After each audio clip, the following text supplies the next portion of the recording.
السلام علیکم و رحمت الله و برکاته. برادر عزیز و گرامی، در مورد سؤال شما که امام زیاد و کم می شود یا نمی شود و حضرت امام اعظم ابو حنیفه رحمت الله علیه گفتند که امام زیاد و کم نمی شود و بعضی از علما گفته بودند که امام زیاد و کم می شود. چی گونه باشد حقیقت این سخن؟ بله برادر عزیز و گرامی، حضرت امام اعظم ابو حنیفه رحمت الله تعالی علیه در یک کتابشان به نام فقه اکبر فرمودند که و ایمان اهل السماء والارض لا یزید و لا ینقص.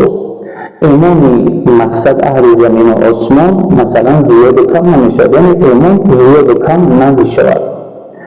و بعضی از علما گفتن فرمودند که ایمان زیاد و کم میشود. برادر عزیز، این علمایی که گفتن ایمان زیاد و کم میشود، اینها مقصد علمای سلفی و وهابی هستند که میگن ایمان زیاد و کم میشود و اینها چرا استدلال میکنن؟ به سمت شریف شما میرسونم انشاءالله رب العالمین. و این مسئله که از مسئله های جدلی و مناقشوی بین ما و سلفی و وهابی است که مثلا در چندین مسئله ها بین ما مقصد مناقشه و جدل و کشمکش و طعن و لعن و تحقیر از جانب مخالف بالای ما وارد می شود و می آید.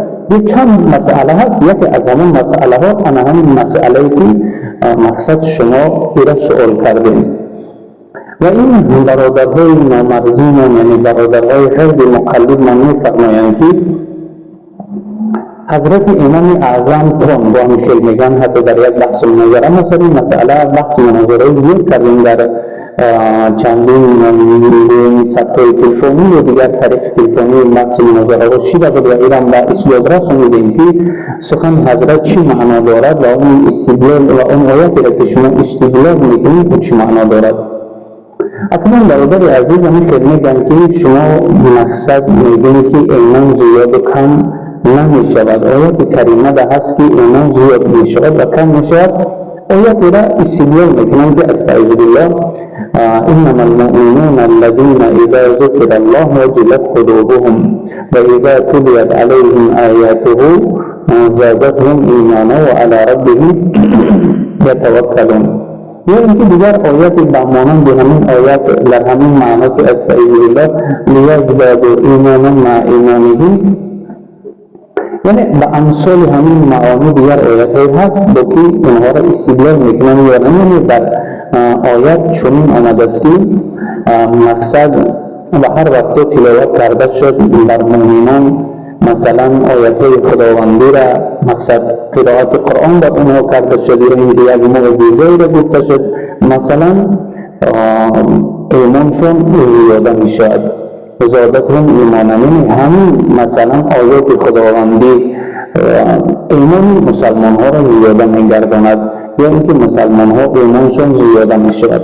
خب همین کلمه فرمایند که مثلا آیات کریمه میگه ایمان زیاد می شود و حضرت امام اعظم تون گفته، یعنی به طریق تحقیر و مذمت میگن که مثلا پیشو شما میگه ایمان زیاد و کم نمی شود و شما اکنون مثلا آیات قرآن تمسک میکنین میگیرین و پیروی میکنین و میگه قول امام اعظم. پس مسلمان اختیار برای تو گفته مقصد همین خیلی یک تنبیه و تهدید و سرزنش میکنن که جوانی رسیدن به علم ما دیگر بیچاره در ترس و وهم و حراس میماند که اگر من بگم که من حنفی و مذهبی و خیلی قول مذهب میگیرم اما بعد اینها حکم میکنن که تمام تو کافی شدی نعوذ بالله آیات کریمه را تمسک نکردی، پیروی نکردی.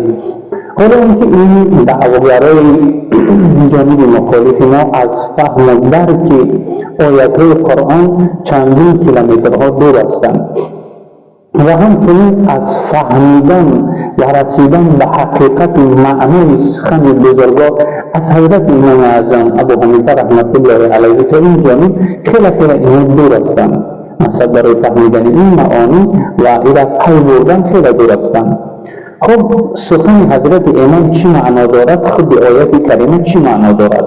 مقصد انسانیت وقتی که از قرآن سخن میکنه، وقتی که میگه که من از آیات کریمه استدلال میکنم دلیل میارم، باید اینکه مقصد حواله به یک تفسیر شود، نه اینکه تفسیر برای از پیش خودش تفسیر کنه. چون که این اتفاق هم ما قبول داریم و این را نمیپذیریم که قرآن به فکر شخصی کدام شخص تفسیر شود. چون که پیغمبر من علیه السلام فرمودن که من فسر القرآن برأیه فلیتبوأ مقعده من النار. هر کسی قرآن از پیش خودش به فکر خودش به خواهش نفس خودش اگر تفسیر میکنه دوش اول از دوزخ بداند.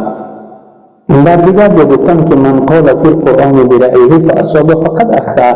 کسی که اگر در مورد قرآن مثلا آیات های قرآنی چیزی از پیش خودش گفتن میگذره حکم میکنه، اگر چه طوری هم خطا کرده است. از این خاطر ما مقصد تفسیر برأی به فکر شخصی کدام شخص قبول نمیکنیم، باید حواله به تفسیر شد. اکنون مقصد ما تفسیرهایی که مثلا از اهل مذهبی ها هستن اینها را به جای خود میگذاریم. مثلا یک تفسیر بسیار معتبر و مشهور نزدی همین برادرهامان هست که بسیار شخصیت اینها اعتراف دارن و قبول دارن و بسیار نقصش هم میبینن. ابن کثیر در تفسیرش در ضمن همین آیات و امثال همین آیات فرموده است که السیئات زادتهم ایمانا ای تصدیقا لیزدادوا ایمانا مع ایمانهم.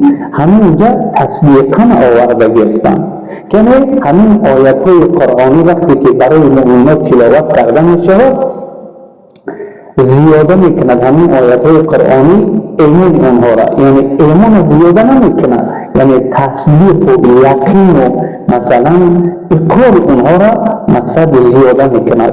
مقصد ایمان زیاد و کم میشود از جهت تصدیق و یقینی. یعنی آیات نمیگه که ایمان زیاد میشه، یعنی تصدیق آدم. مثلا ما تصدیق داریم مثلا به همین امور شرعی، به معنویات شرعی، به معجزات شرعی، به دیگر مثلا شعائر دین که مثلا تصدیق داریم. وقتی آیات کریمه را که میشنویم همین تصدیق ما باوری ما، یعنی تصدیق ما کامل میشه، یعنی باوری زیاد میشه، باوری با مستحکمتر میشه، خود ایمان زیاد کم نمیشه. در مورد ایمان آیاتی که مقصد برادران مخالف ما استدلال میکنن میارن، اینجا درباره ایمان آیات تفسیر شدگی نیست، یعنی تفسیر شدگی با باوری یقین و تصدیق، یعنی باوریشون و تصدیقشون زیاد میشود.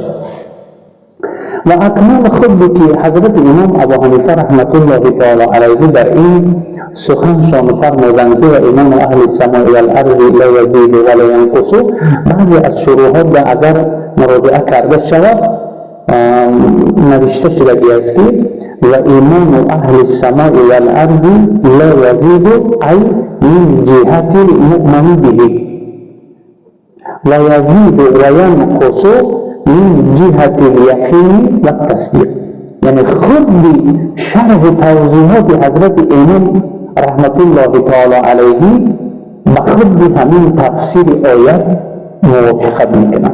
یعنی حضرت گفتن که ایمان اهل مقصد زمین آسمان، یعنی ایمان مؤمنان زیاد نمیشه و کم نمیشه، یعنی از جهت اون چیزی که ما با او ایمان داریم و ایمان داریم. ما با چه ایمان داریم؟ مثلا آمنت بالله، ایمان داریم به خداوند و ملائکته، و ایمان داریم مقصد ایمان آوردن به ملائکه خداوند و کتبه به کتابهای خداوند و رسوله به رسولان پیغمبران خداوند و یوم الاخر به روز آخرت ایمان دارم و قدر خیره و شره من الله تعالی و تقدیری نیکی بدی ایمان دارم. مثلا یک آدم در تقدیری نیک مثال میشه و یک آدم در تقدیری بد میشه، همین ها هم مقصد به اذن پروردگار است، به اراده پروردگار است.